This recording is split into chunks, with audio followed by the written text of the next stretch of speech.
नमस्कार दोस्तों, स्वागत है आप सभी का ऑनर डाफोस्ट यूट्यूब चैनल पर। इस वीडियो में हम बात कर रहे हैं एक बड़ी और लेटेस्ट अपडेट के बारे में, जो कि संबंधित है यूपी टीजीटी बिजली एग्जाम को लेकर।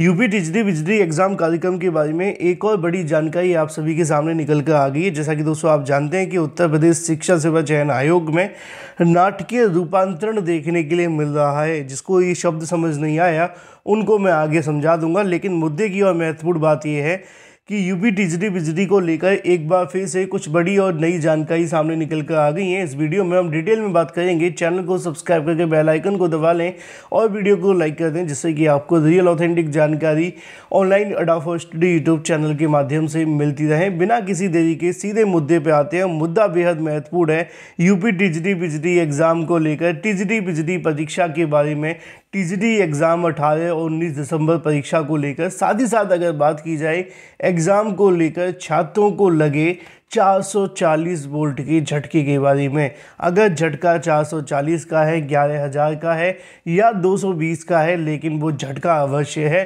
क्योंकि यहाँ पर अभ्यर्थियों को लगा है 13 लाख से ज़्यादा। उन सभी अभ्यर्थियों को लेकर डिटेल में बात करते हैं। चैनल को सब्सक्राइब आप सभी ने कर ही लिया होगा, क्योंकि ये सोने पे सुहागा है। वो होता है ना, सोने पे सुहागा। ये आप सभी के लिए एक तरीके से वही है जैसे कि हम उम्मीद कर रहे थे उस तरह की चीज़ें देखने के लिए मिले, और हर बार कुछ न कुछ होता है। टीजीटी बिजली भर्ती एक तरीके का कहा जा सकता है कि सरकार के लिए कोई हड्डी नहीं है। ये एक तरीके का उन सभी के लिए मौत का कुआं है, और अब ये धीरे धीरे करके कुछ लोगों को खाना शुरू कर चुकी है। सबसे पहले इन्होंने खाया उत्तर प्रदेश के शिक्षा सेवा चयन आयोग के सचिव को। सचिव के बाद नंबर आया था चेयरमैन का, जब चेयरमैन को हटा दिया गया। उसके बाद आप सभी ने देखा कल इसको लेकर एक औपचारिक बैठक देखने के लिए मिली थी। उस बैठक में जैसी उम्मीद थी वैसा ही हुआ, क्योंकि हम जानते थे कि जब उत्तर प्रदेश शिक्षा सेवा चयन आयोग कोई बैठक करेगा तो क्या रहेगा। अब इसको लेकर एक बड़ी जानकारी और निकल कर के सामने आ गई है टीजीटी बिजली एग्ज़ाम को लेकर। साथ ही साथ अगर बात की जाए, इसमें एक चीज़ मिस थी जो मैंने जोड़ दी है, वो है शासन और अध्यक्ष के बारे में। यानी कि शासन की तरफ से और चेयरमैन की तरफ से, दोनों ही चीज़ें आप सभी के लिए बेहद महत्वपूर्ण हैं।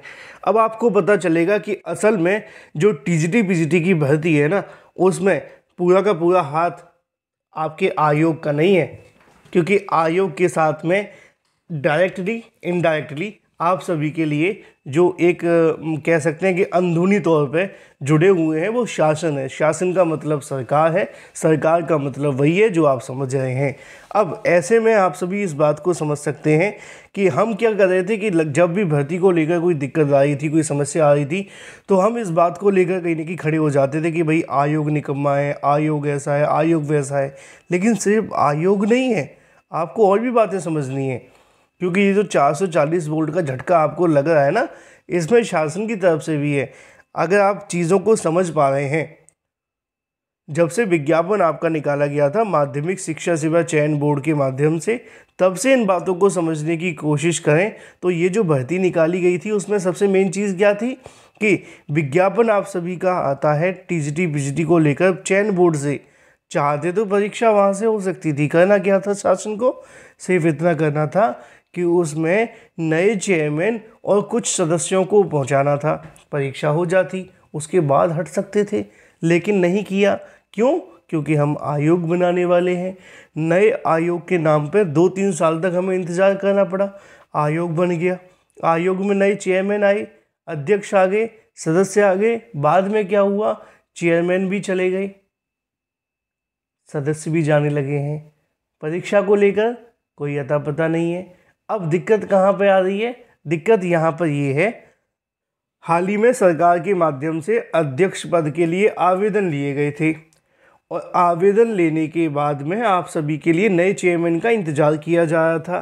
तभी शासन को याद आया कि नहीं, हम चेयरमैन के पद की योग्यता में थोड़ा बदलाव करना चाहते हैं। ठीक है, कर लो। अब बदलाव के नाम पर एक बड़ी समस्या आप सभी के सामने आ गई है, और ये समस्या सिर्फ आप लोगों के लिए, किसी और के लिए नहीं। ये आज ही का न्यूज़पेपर है, जो कि आपने खोल करके अगर देखा हो तो इसमें टीजीटी बिजली से साथ साथ बहुत सारी जानकारी लिखी है। लिखा हुआ है कि शिक्षा सेवा चयन आयोग के चेयरमैन के लिए फिर विज्ञापन जारी की तैयारी। उत्तर प्रदेश शिक्षा सेवा चयन आयोग के पहली पूर्णकालिक चेयरमैन प्रोफेसर कीर्ति पांडे का त्यागपत्र देने के बाद से नए चेयरमैन के लिए आवेदन लिए तो गए थे, लेकिन किसी नाम पर अब तक निर्णय नहीं हो पाया। इस पद के लिए तकरीबन 67 यानी कि 67 लोगों ने आवेदन किया, लेकिन स्क्रीनिंग में मानक पर रहे 37। इनमें से कुछ नामों के विरुद्ध शासन में शिकायतें पहुंची। चेयरमैन के नाम को लेकर 2 बार बैठक हुई, लेकिन उसमें कोई निर्णय नहीं हो पाया और इंटरव्यू नहीं कराया गया। अब एक बार फिर से नए सिरे से आवेदन लेने पर विचार विमर्श कर रहा है शासन, यानी कि नए चेयरमैन को लेकर एक बार फिर से विचार किया जा रहा है, क्योंकि जो पुराने आवेदन लिए गए थे उनमें कोई ऐसे नाम पर सहमति बनी ही नहीं है। लिखा हुआ है बेसिक से लेकर aided junior high school, aided माध्यमिक, एडेड महाविद्यालय, अल्पसंख्यक कॉलेज, अटल आवासीय विद्यालय शिक्षक भर्ती के लिए उत्तर प्रदेश शिक्षा सेवा चयन आयोग के विधेयक अगस्त 2023 में प्रकाशित हुआ था। 15 मार्च 2024 को सभी 12 सदस्यों का कार्यभार ग्रहण करने के साथ ही आयोग क्रियाशील हुआ। 20 मार्च 2024 को उच्च शिक्षा के प्रमुख सचिव MP अग्रवाल आयोग के कार्यवाहक चेयरमैन बनाए गए। इसके बाद 1 सितंबर 2024 को प्रोफेसर कीर्ति पांडे पहली पूर्णकालिक चेयरमैन बनाई गई। उन्होंने 5 सितंबर को इसके संबंध में आयोग में कार्यभार ग्रहण किया। 1 साल बाद कहीं न कहीं पद पर रहने के बाद इस्तीफा दे दिया। नई शिक्षक भर्ती तो दूर की बात है, जो परीक्षाएं लंबित थी वो भी नहीं हो पाई, चाहे आप उसमें TGT PGT का नाम ले लो या असिस्टेंट प्रोफेसर भर्ती, क्योंकि उसकी परीक्षा हुई तो विवाद हो गया। उसके बाद 26 सितंबर को उनसे त्यागपत्र स्वीकार कर लिया गया।